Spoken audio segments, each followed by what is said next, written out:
So there's some news about the Halo TV show that I want to talk about, and I think it's a good opportunity to talk about a few other topics that I think are worth some attention and that I've wanted to speak on for a while. Mostly about negativity in Halo, and also more directly, I guess, my negativity in Halo and how I've been speaking out against sometimes both Halo Infinite and the Halo TV show. With that being said, let's talk. So the news now is that the Halo TV show seems to be a big hit for Paramount Plus, and we already knew they were getting a season 2. It seems like there may be more beyond that, and that generally the Halo show is driving numbers. Now, I do want to add the caveat here that a few people online have pointed out that these numbers are portrayed to be a lot more positive than they actually are, that Paramount Plus may be having some problem in terms of overall subscriber gain alongside cash flow and more, but you know what? That's outside the scope of today's video. We're just going to talk about the numbers as if they are true and assume that, yeah, the Halo show is doing well. The article that was going around today was from GameSpot. They essentially shared some internal Paramount numbers, which we saw earlier this week, indicating that the service added almost 7 million subscribers and that revenue grew. And the key bit was that, according to CEO Bob Backlash, that Halo Season 1 has been, and I quote, a huge global hit. So what do I think about this? Well, I'm happy, and my opinion on the show has definitely been mixed. I haven't done episode coverages now for 3 weeks because I've been traveling, I got COVID, I honestly just didn't have time to get caught up, and the show hasn't really grabbed me to the point where I really feel like sitting down and binging 3 episodes, although I think I'm going to make myself do so before episode 8 so I can continue on with the weekly episode coverage. The show is definitely not what I wanted as a Halo fan. A lot of you may know, while others may be surprised to learn, that I'm not someone who places continuity above all else, so I actually wasn't too put off by the fact that it was a separate timeline. If the story was going to be good,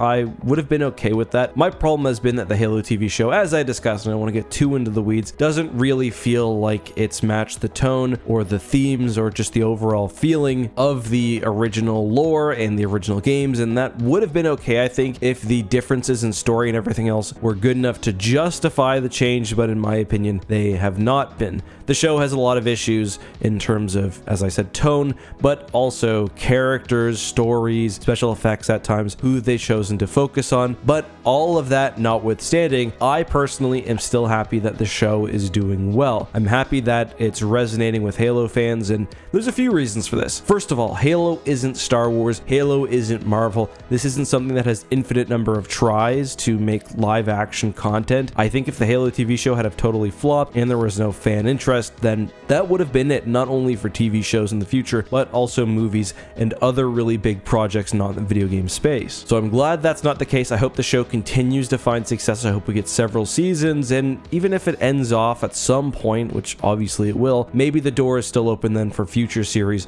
whether in the Silver timeline or the main timeline or something else. Listen, I understand why some people might disagree with me on this, but if you're a Halo fan, even if you dislike the Halo TV show, I think that the worst thing that could possibly happen is for season 1 viewership wise of Halo on Paramount Plus to completely flop, because I think that's a major strike against not just the television show but the brand as a whole and the potential for further live action projects, as I explained. I also want the show to do well because I think the longer it exists, the better chance there is that it morphs into something that people like and that I like. Now, the show, just because of what it's done so far, will never be something that I would have made or even something that I would feel like was made for me and the kind of fan that is like me, but that notwithstanding, there can still be good moments in a product that is otherwise not that great, again, subjectively. Now, is that accepting mediocrity? I think you could say yes, but the show's not so bad that I actively hate it or that I don't understand how anyone likes it. So the more content that's out there, especially where there is no alternative,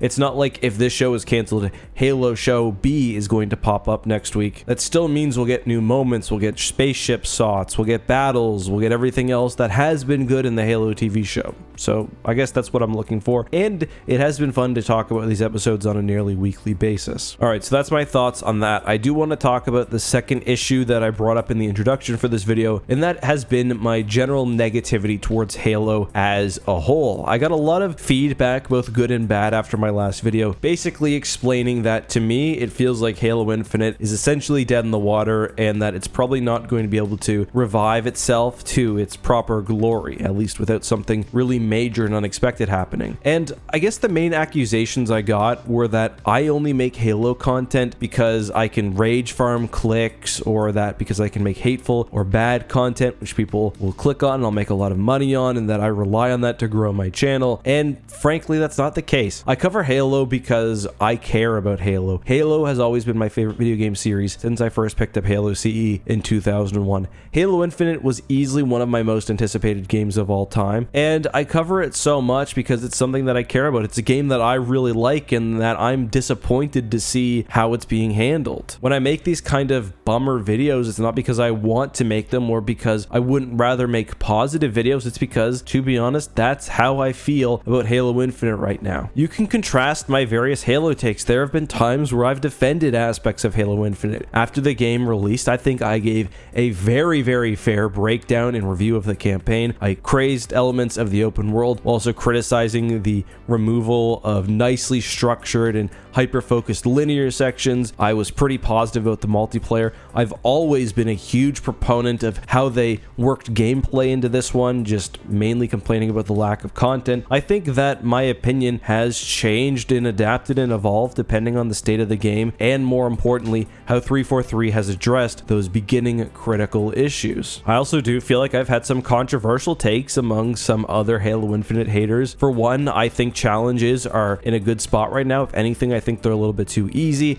I don't think cross-core customization is something that's necessary, and I don't think all armor pieces should be made cross-core. I think certain balance changes they made, like the one to the Mangler, were needed, and just generally I feel like I've tried to be pretty fair. Now, when I'm frustrated, that's honestly how it comes out in the videos I've made, not only about the game but also the Halo TV show. I'm not someone who's going to be falsely negative, and I'm also not someone who, when it comes to talking about a video game or something else, is going to hold my tongue if I've got nothing else to say. Video games are certainly not above criticism, and I think you're only lying to yourself or being falsely positive if you don't say anything because you don't want to, hurt people's feelings, or you don't want to appeal to a certain group, which I want to talk about again in just a minute. The other thing is, for me, Halo Infinite videos, aside from a few weeks after launch, just don't do any well. They pretty much all come in at average in terms of video views. The most recent one I did, I get stats after upload the next day. It was 26 out of 50 in terms of upload popularity, so right in the middle. I don't think that was because I was negative. Honestly, when Halo Infinite videos have done the best, it's when I've been positive in the weeks after launch and the game is hyped up. But I guess that's all to say, if I were in it only for views, I wouldn't cover Halo Infinite. I might talk about Halo lore and stuff like that, but I wouldn't talk about the new game. I do great off views when talking about just Star Wars. I've got a Clips channel which gets dozens of millions of views a month, and this channel and X2. I'm doing fine. I'm at the point where I can make the content that I want to make.